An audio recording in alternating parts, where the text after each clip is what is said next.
अस्सलामुअलैकुम एवरीवन, मैं इम्तियाज और आप सभी देख रहे हैं A1 एजुकेशन 2.0 पर आप सभी का स्वागत करता हूं। अगर आप इस चैनल पर नया तो चैनल को सब्सक्राइब और वीडियो को लाइक करना ना भूले। होली का तोहफा, यानी आप सभी को कल होली का तोहफा मिलने वाला है। तो आप सभी को आपके खाते में कितने पैसे भेजे जाएंगे, तो आज की इस वीडियो में हम आपको सारी जानकारी देने वाले हैं। क्योंकि बड़ी अपडेट निकल के आ रही है कि जितने भी बुजुर्ग व्यक्ति हैं या फिर जितने भी पेंशन धारक हैं या फिर EPS 95 वाले पेंशन धारक हैं या फिर आप किसी भी प्रकार के सरकारी योजनाओं का लाभ उठाते हैं, तो आप सभी को कल खाते में आपके पैसे भेजे जाएंगे, यानी आप सभी को 3500। अब हम बात करने वाले हैं 3500 किन व्यक्तियों को मिलेगी, क्योंकि आप सभी को पता है जिनकी आयु 60 से अधिक है उनको बुजुर्ग व्यक्ति हैं और वो सीनियर सिटीजन के श्रेणी में आते हैं। यहाँ पे अपडेट निकल के आ रहे हैं कि जितने भी बुजुर्ग व्यक्ति हैं जिनके पास सीनियर सिटीजन कार्ड है उन सभी व्यक्तियों को कल 3500 भेजा जाएगा, और जिन व्यक्तियों को बकाया पेंशन था वो भी कल को भेज दिया जाएगा।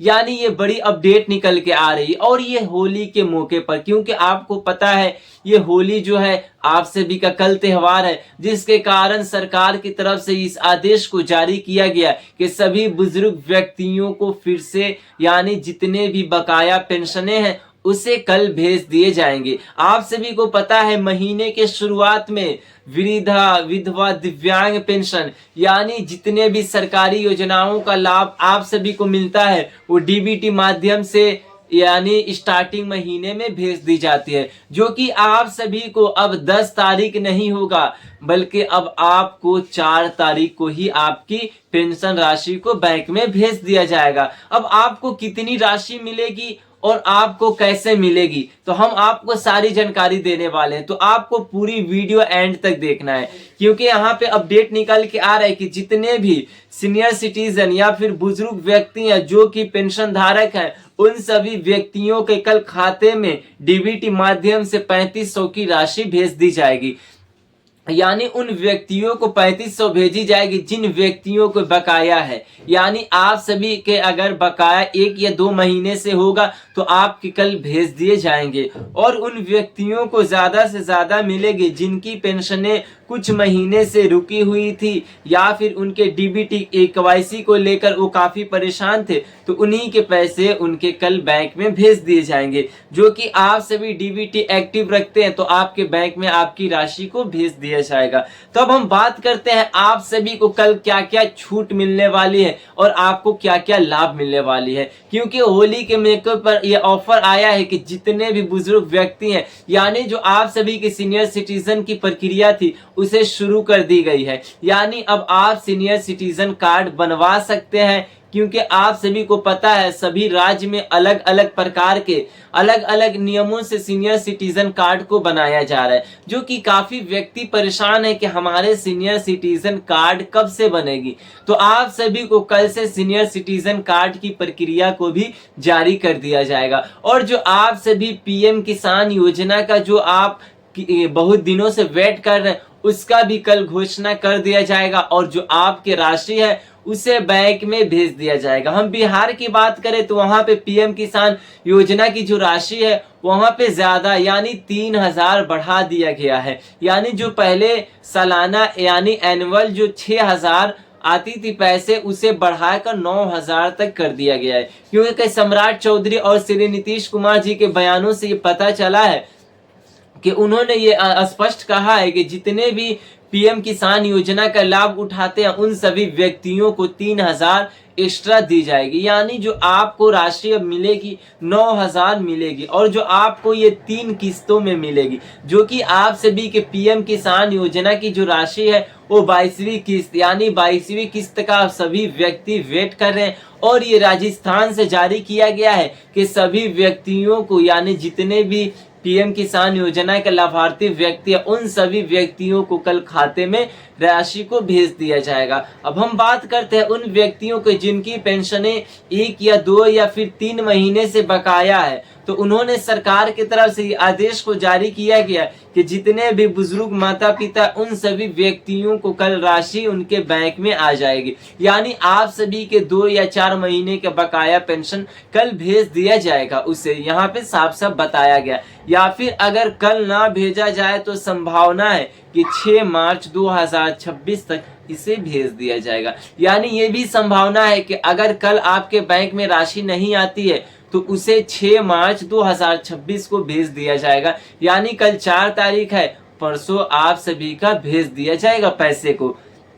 हमें यहाँ पे बात करने वाले हैं जिन लाभार्थियों के 1 या 2 महीने से रुक गया या फिर केवाईसी अपडेट नहीं हुआ है या फिर डीबीटी एक्टिव नहीं है, उन्हें जल्द से जल्द 31 मार्च 2026 तक अपने बैंकों में ये सारे नियमों का पालन करना होगा। यहाँ पे स्पष्ट तरीके से बताया जा रहा है। और यहाँ पे ये भी बताया कि वो लाभार्थी व्यक्ति जो कि अभी तक अपना जीवन प्रमाण पत्र यानी लाइफ सर्टिफिकेट अभी तक जमा नहीं किए, उन्हें अपने बैंक में जल्द से जल्द जमा करना होगा। और यहाँ पे हम बिहार की बात करें तो बिहार में यहाँ पे आप सभी के जीवन प्रमाण पत्र यानी लाइफ सर्टिफिकेट के लिए वहाँ पे शिविर को लगाई जा रही है, जो कि होली के बाद इसे लगाई जाएगी। और महीने में 1 या 2 दिन आप सभी के ये कैंप लगेगी गांव में और वहां से अपना जीवन प्रमाण पत्र को बनवा सकते हैं। और जो ये जीवन प्रमाण पत्र की प्रक्रिया है उसे आप आसानी के साथ घर बैठे अपलोड कर सकते हैं। यानी यहाँ पे उन्होंने अपलोड ये किया कि नियमों में पालन,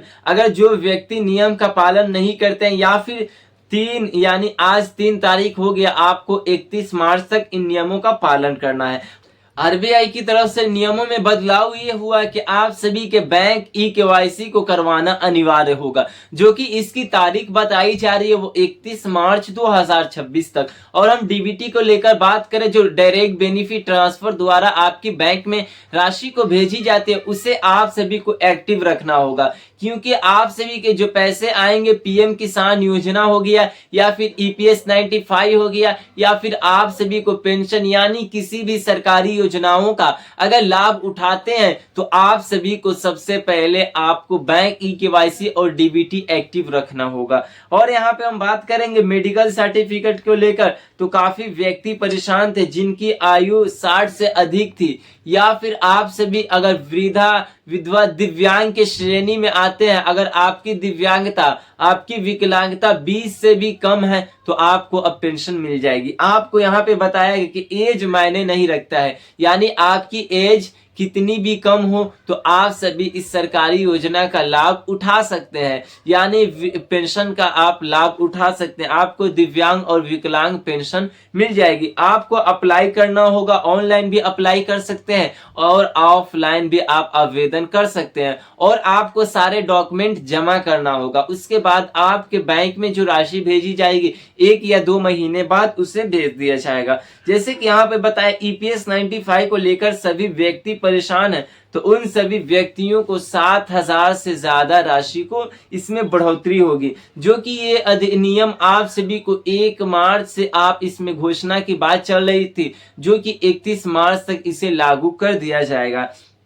तो ईपीएस वाले भी काफी नाराज दिख रहे हैं। अब हम बात करेंगे उन व्यक्तियों को जो महिलाएं विधवा थी, उन सभी व्यक्तियों को, यानी यहाँ पे बताया अगर उनकी आयु 18 साल से अधिक है तो वो इस पेंशन का लाभ उठा सकते हैं। उनको भी इस पेंशन का लाभ योजना के तहत मिलेगा। तो आप सभी को आवेदन करना चाहते हैं तो आप आवेदन की प्रक्रिया अपना सकते हैं। यहाँ पे बताया है कि अगर कोई व्यक्ति आवेदन करते समय अपने डॉक्यूमेंट पूरे नहीं देते हैं तो उनके पेंशन रुक सकते हैं। यानी आपको पूरे आवेदन करते समय सारे डॉक्यूमेंट देना है। और यहाँ पे आधार वेरिफिकेशन और ओटीपी वेरिफिकेशन के लिए आपको अपने मोबाइल यानी आधार कार्ड से अपने मोबाइल नंबर को लिंक करना अनिवार्य होगा। तो आप सभी को जल्द से जल्द इन नियमों का पालन करना है और आप सभी की कल आपके बैंक में राशि को भेज दिया जाएगा, जो कि सभी राज्य में अलग अलग प्रकार के पेंशनें मिलती है उसी हिसाब से आपके बैंक में कल